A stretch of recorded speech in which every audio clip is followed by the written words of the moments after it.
अस्सलाम वालेकुम students. HTML के सेकंड सेशन के साथ मैं आपका होस्ट मुदस्सिर सलीम हाज़िर हूँ।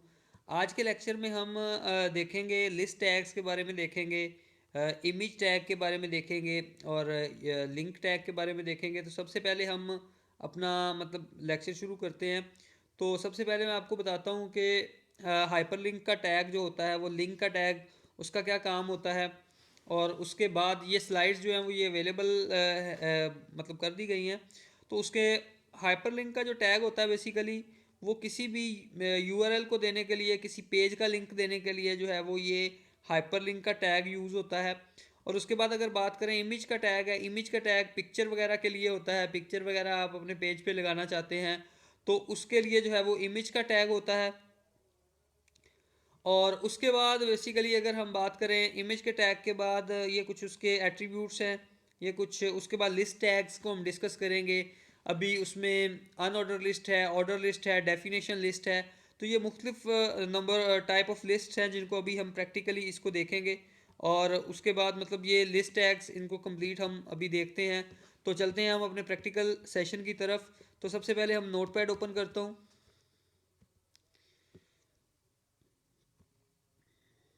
ये नोटपैड मैंने ओपन कर लिया और यहाँ पे मैं इस फाइल को लेट्स सपोज मैं यहाँ पे HTML, इसका मैं फ़ॉन्ट साइज़ थोड़ा सा बड़ा कर लेता हूँ।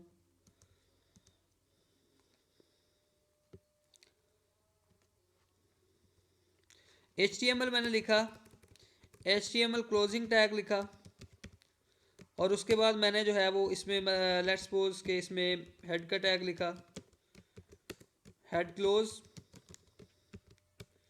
और उसके बाद जो है वो टाइटल का टैग है, टाइटल का टैग क्लोज। और टाइटल के टैग में कोई क्लास 2 के नाम से इसे, या क्लास 2 के नाम से हम इसे नाम दे देते, टाइटल दे देते हैं पेज को। और उसके बाद बॉडी का टैग लिखा, तो बॉडी का टैग जो है वो क्लोज कर दिया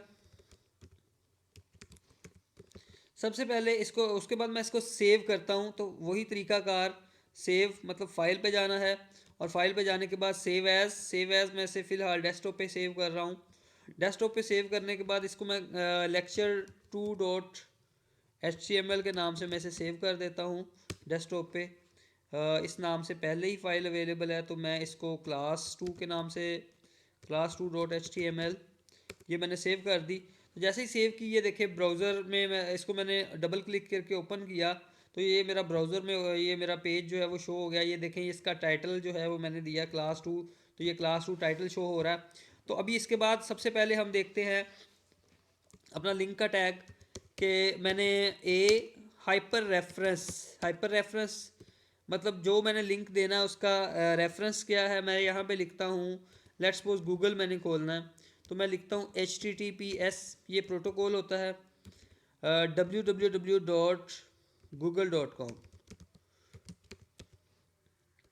और एंकर का टैग जो है यहाँ पे मैंने वो लिखना है नेक्स्ट, जब जैसे ही मैंने टैग कंप्लीट करना है। और उसके बाद मैंने जो है वो इसमें एक चीज़ लिखनी, यहाँ पे मैंने जो मुझे टेक्स्ट नज़र आएगा वो लिखना है। और एंकर का टैग मैंने क्लोज़ करना है। जैसे ही क्लोज़ करूँगा इसको मैं सेव करता हूँ। तो सेव करने के बाद मैं अपने पेज को रिफ़्रेश करता हूँ, ये देखें लिंक आ गया, ये गूगल लिखा आ रहा है। जैसे ही मैं इस पर क्लिक करूँगा तो गूगल जो है वो ओपन हो जाएगा और बैक करूँगा तो ये बैक हो जाएगा। अब एक इसमें अजाफी एक चीज़ है जो बड़ी काम की है कि इसमें एक टैग लगाता हूँ मैं, सॉरी एट्रीब्यूट है एंकर टैग का, target underscore blank, target equal to underscore blank. इससे क्या होगा कि आपका जो पेज है गूगल एक्सपोज, आपका लिंक जो है वो नेक्स्ट किसी और टैब में ओपन होगा, उसी टैब में ओपन नहीं होगा। इसको सेव करते हैं, ये देखें ये है टारगेट ब्लैंक अंडरस्कोर ब्लैंक। से क्या होगा कि इसको रिफ़्रेश करते हैं जी दोबारा से। अब मैं इस लिंक पे क्लिक करता हूँ तो ये देखें कि मेरा वो ये जो गूगल का लिंक है बेसिकली ये जो है वो नेक्स्ट में ओपन हुआ है। ठीक है। तो एक बच्चों का एक क्वेश्चन था जी, स्टैटिक और डायनामिक वेबसाइट में फ़र्क मैंने बताया था वो 1 मिनट के लिए, जस्ट 1 सेकंड के लिए। जस्ट सपोज एक्सप्रेस मैंने ओपन की, एक्सप्रेस वेबसाइट है, एक्सप्रेस न्यूज़ की। तो you can say that this is static website. ये देखें ये एक स्टैटिक वेबसाइट है। तो बेसिकली ये स्टैटिक वेबसाइट है, इसको जस्ट आप यूज़र व्यू, हर यूज़र को इसी तरह नज़र आएगी, इसमें कोई यूज़र इंटरेक्शन नहीं कर सकता। लेकिन अगर मैं फेसबुक की बात करूं तो फेसबुक एक वेबसाइट तो है, लेकिन ये एक वेब एप्लीकेशन भी है। फेसबुक की बात करूं, इस पर आप लॉगिन कर सकते हैं, इस पर कमेंट्स कर सकते हैं, डिलीट कर सकते हैं चीज़ों को, पोस्ट क्रिएट कर सकते हैं। तो Facebook is a dynamic website. अच्छा, उसके बाद नेक्स्ट हम अपने नेक्स्ट टैग्स पे आते हैं। उसके बाद है इमेज का टैग। इमेज का टैग IMG मैंने लिखा SRC सोर्स। इमेज का मैंने सोर्स देना है कि वो कहाँ पे पड़ी, उसका क्या नाम है उस इमेज का। लेट्स सपोज मेरे डेस्कटॉप पे इमेज पड़ी हुई है, अगर आपने फोल्डर में फाइल्स रखी हैं तो उसी फोल्डर में पड़ी होनी चाहिए। लेट्स सपोज मेरे पास ये एक इमेज पड़ी है YY के नाम से, तो YY के नाम से जो है वो इमेज पड़ी है। तो इस इमेज की एक्सटेंशन को मैं देखता हूँ लेट्स सपोज। तो ये इमेज पे राइट क्लिक करने के बाद मैं इसकी प्रॉपर्टी में जाता हूँ, तो ये देखें कि मतलब इसमें इसकी JPG एक्सटेंशन है, PNG एक्सटेंशन होती है या JPG। मैं YY.jpg लिखता हूँ, तो JPG मैंने लिखा। इस इमेज को मैंने इमेज का टैग क्लोज किया। मैं इसको Ctrl+S से सेव करता हूँ और अपने पेज को मैं रिफ़्रेश करता हूँ। ये देखिए, ये इमेज जो है वो एक इमेज मेरे पास पड़ी थी, तो मतलब ये एक इमेज जो है वो डिस्प्ले हो गई है। और इस इमेज को मतलब लेट्स सपोज मैं इस इमेज को छोटा बड़ा करना चाहता हूँ, तो ये मैं इमेज के आगे मैं हाइट HEIGHT इक्वल टू मैं 30 कह देता हूँ और विड्थ इक्वल टू 40 कह देता हूँ। Ctrl+S किया, इमेज छोटी हो गई है। इसके साथ PX लगा दे, इसको मैं 100 कर देता हूँ, थोड़ा बड़ा कर देता हूँ। और विड्थ को भी, इसकी चौड़ाई को भी मैं 100 कर देता हूँ। Ctrl+S किया, इसको रिफ़्रेश किया, तो ये इमेज बड़ी होगी। जितनी आप करना चाहते हैं उतनी कर सकते हैं। ये टैग आपने देख लिया होगा, इसकी मैंने हाइट विड्थ चेंज की है।